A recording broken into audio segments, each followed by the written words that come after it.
Hi Scorpio! Welcome po sa ating channel. At ito yung daily gabay tarot reading for April 22, 2025. Kung naka-resonate kayo, comment down. Kung hindi kayo naka-resonate, ibigay niyo po sa iba kasi general reading po ito. This is for you, Scorpio, ngayong April 22, 2025.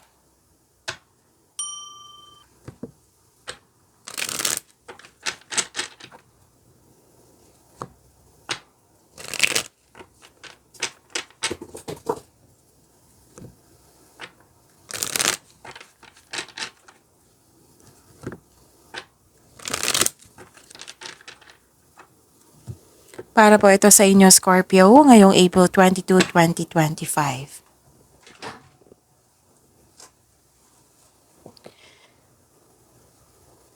Maraming salamat po sa inyong patuloy na suporta at maraming salamat din po sa mga hindi nag-skip ng ads.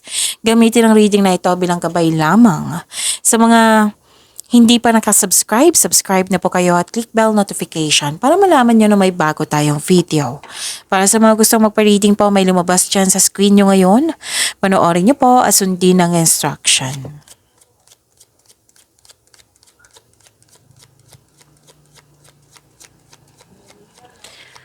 Mga parating po, mga ganap para kay Scorpio ngayong April 22, 2025 ay need 3 cards po.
Spirits Guide, Angels, Archangels, Guardian Angels, message ba para kay Scorpio ngayong April 22, 2025? I need 2 cards po.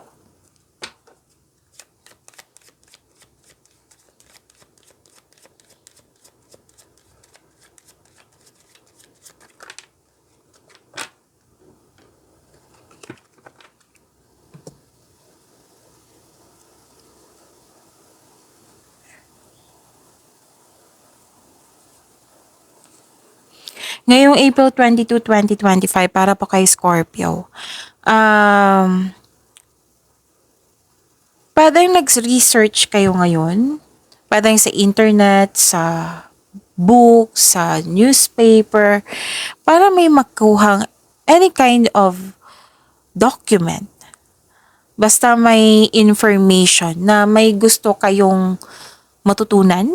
Pwedeng may gusto kayong matutunan. May makukuha kayong learnings or clarity.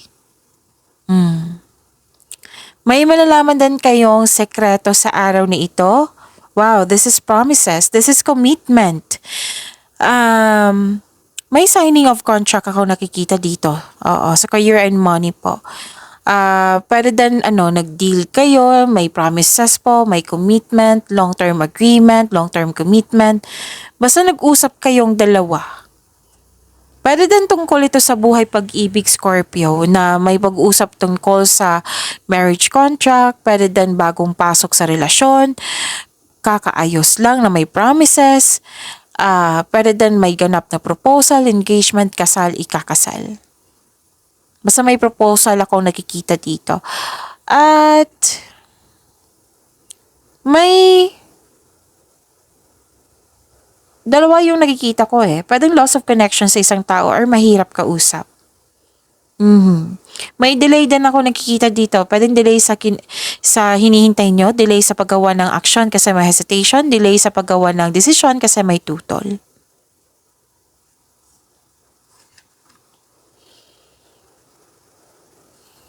Sabi pa ni Archangel Ariel, spread your wings, do not hold back right now. The timing is perfect and you are ready to soar.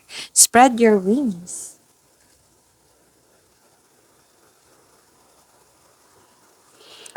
Breathe. Oh, andito si Archangel Raphael. Okay. So, Archangel Raphael, sabi po niya, take several deep breaths and exhale slowly to awaken your energy and to release old patterns.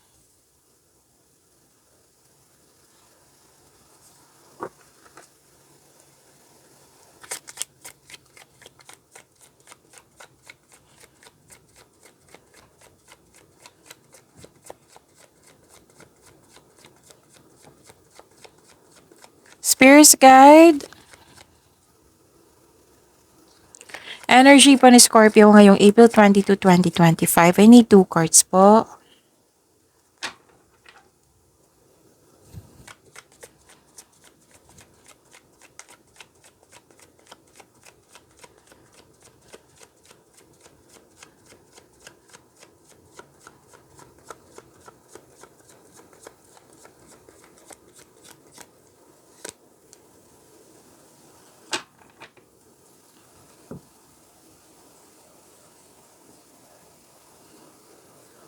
Kung may narinig kayo or may nakita kayong repeating message, like for example, nanood kayo ng weekly gabay tarot reading nyo ngayon, or April 21, 2025, and April 22 ngayong video reading nyo po.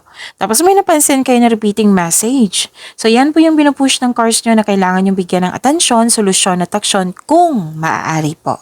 Remember Scorpio, at the end of the day, alam mo na ikaw lang taong may kakayahan at responsable na gumawa ng sarili mong katotohanan at kinabukasan. By the way, Scorpio, may pinost ako sa channel natin kagabi, oo, na regarding sa inyong love reading. Timeless reading po iyon. So, scroll down nyo lang po hanggang sa makita nyo.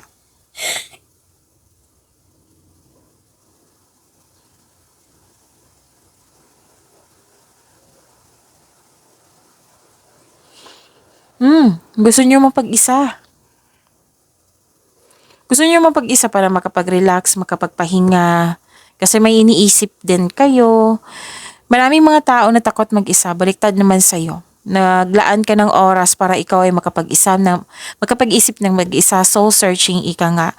You can restore your energy by spending time with yourself alone. Alone po.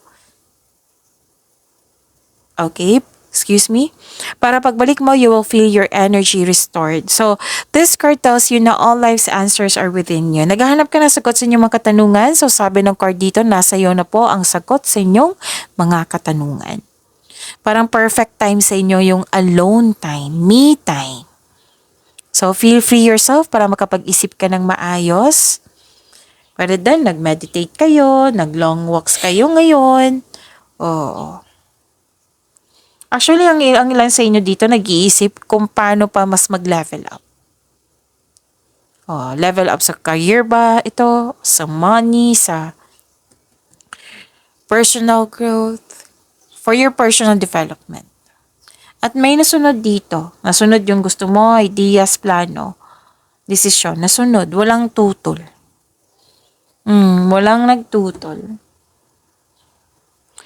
Actually, Scorpio, may nakita ko dito, pwedeng kausap mo or may concern ka sa isang estudyante or may concern ka sa teacher. Pwedeng kausap, basta concern. Pinag-usapan or kausap mo. Tungkol sa education po, education. Basta may dito, teacher and student, tapos nag-uusap tungkol sa education. May tinuturuan din dito.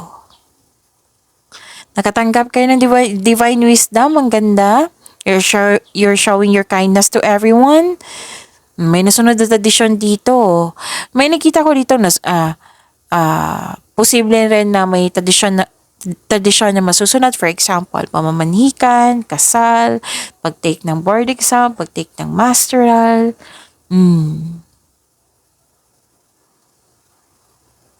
So may nakita talaga akong energy ni isang teacher, energy ni isang student, about school, about education. Pag-uusap ngayong araw na ito.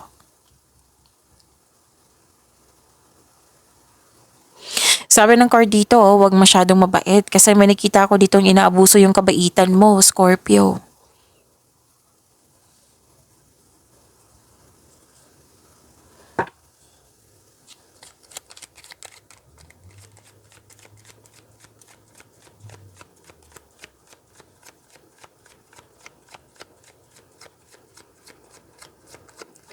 Spirits Guide, Career and Money po ni Scorpio ngayong April 22, 2025.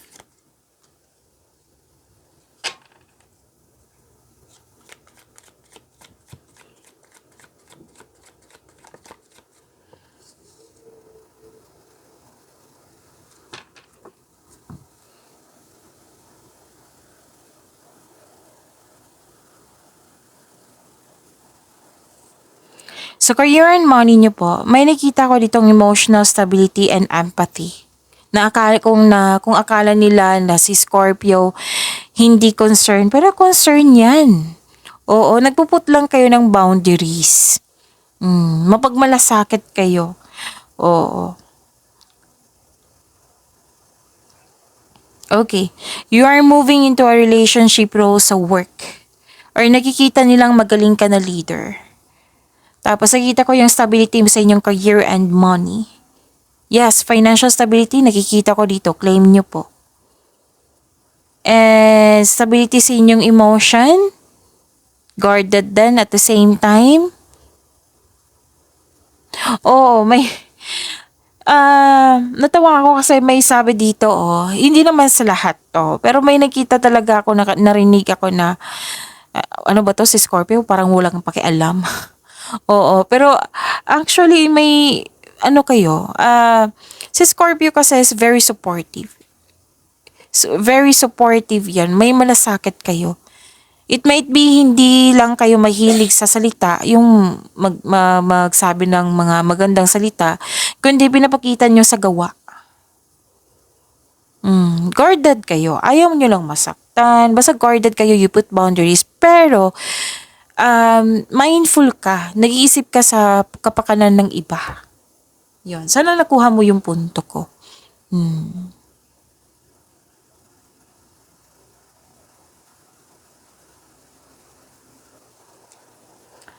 At okay. So, andito yung delay. Yung sabi ko kanina sa Oracle cards nyo, Scorpio, may delay po. Na pwedeng kailangan nyo maghintay. Setback kasi ang sabi dito, maghintay. May natanggap po daw kayo na opportunity pero hindi mo tinanggap dahil sa meron kang dahilan. This is also means yung delay sa hinihintayin nyo. Pwede din na may pinupush kayo na situation na hindi pa dapat kasi hindi pa right time. Pwede din na may nag-change dyan sa career and money nyo na uncomfortable ka sa changes. Pero sabi ng card nyo dito, remember this is only temporary, Scorpio. Pwedeng na-trigger ka dito sa delay. Yung sabi ko sa inyo na delay delay sa paggawa ng desisyon, delay sa paggawa ng aksyon, delay sa hinihintay nyo. Sabi dito, habaan ng pasensya at maghintay. Intindihin din. Pero nakita ko naman dito na unawaan mo kung bakit nagkaroon ng delay. Maybe, it might be, this is a process na kailangan talaga maghintay. So, habaan ng pasensya para hindi kayo mainip. Embrace nyo po daw yung new situation nyo ngayon. Kasi nakita ko dito na hindi ka comfortable talaga sa pagbabago sa inyong sitwasyon. Actually, this is a completion of cycle Pwedeng nanibago talaga kayo sa pagbabago. Kasi may natapos, tas nanibago kayo, pwedeng hindi kayo sanay. Actually, yung sabi ng card nyo dito, you have strength in new beginnings. The cycle restarts.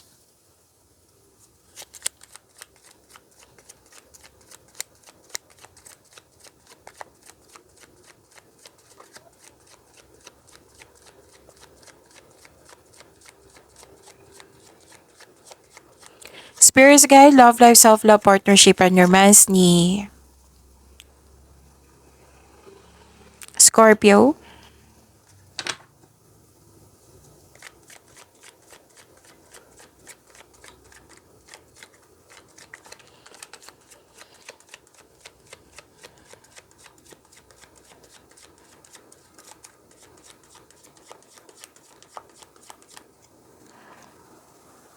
Maganda to.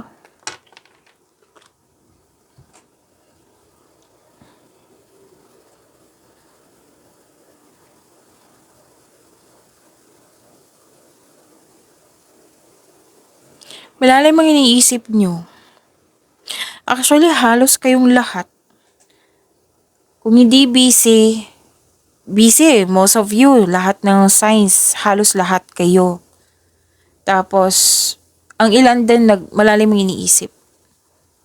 Pero it's okay naman kasi ang sabi dito na some of you, most of you, na gusto mo pag-isa para ma-re-energize kayo.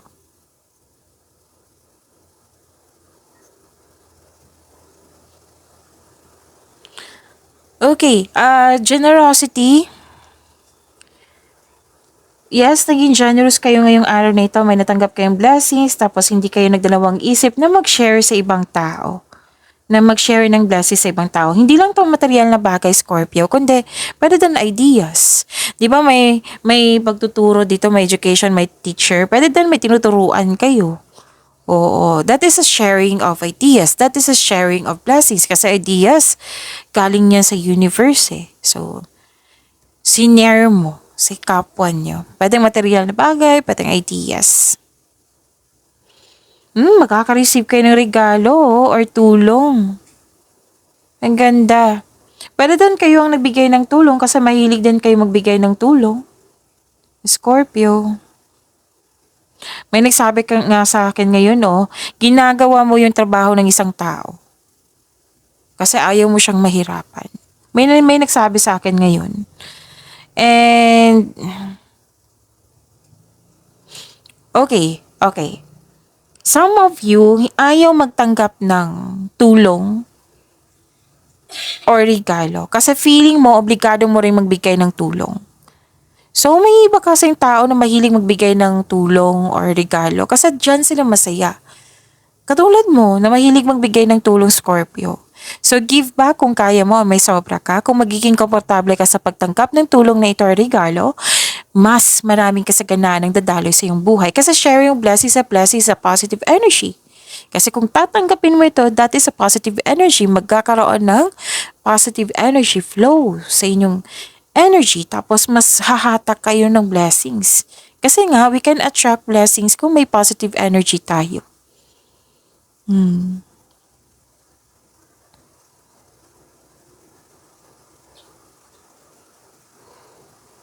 Pero then return investment to. Kasi may nakita kong pera po dito. Or may nagbigay ng pera sa inyo. May nagbigay ka talaga ng tulong sa mga tao. Pwede din nag-donate kayo. Nagbigay kayo ng pre-loved clothes or gamit sa bahay.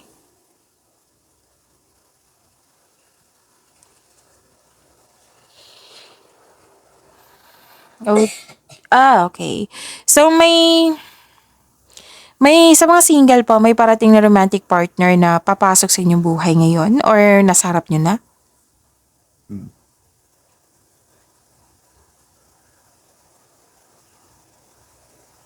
So, pasensya na po. Kailangan ko mag-burp.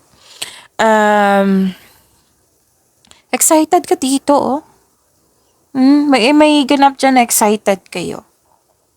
So, may parating sa inyo sa mga single or nasa harap nyo na, may matatanggap ka na event invitation or mag-asa sa'yo ng date.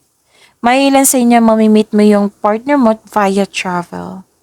Pwede din may romantic travel ngayon sa buhay mag-asawa sa mga may relasyon. Ito, Scorpio. May parating sa inyo na blessings, which is magiging inspired kayo. Pwedeng travel ito or isang bagong tao or gamit na magbibigay ng inspirasyon sa iyo. Oo. expect na magiging busy kayo ngayon. Pwedeng lakad to eh. So, payamanin niyo po yung blessings sa binigay sa inyo. Scorpio, see you tomorrow. Maraming salamat po.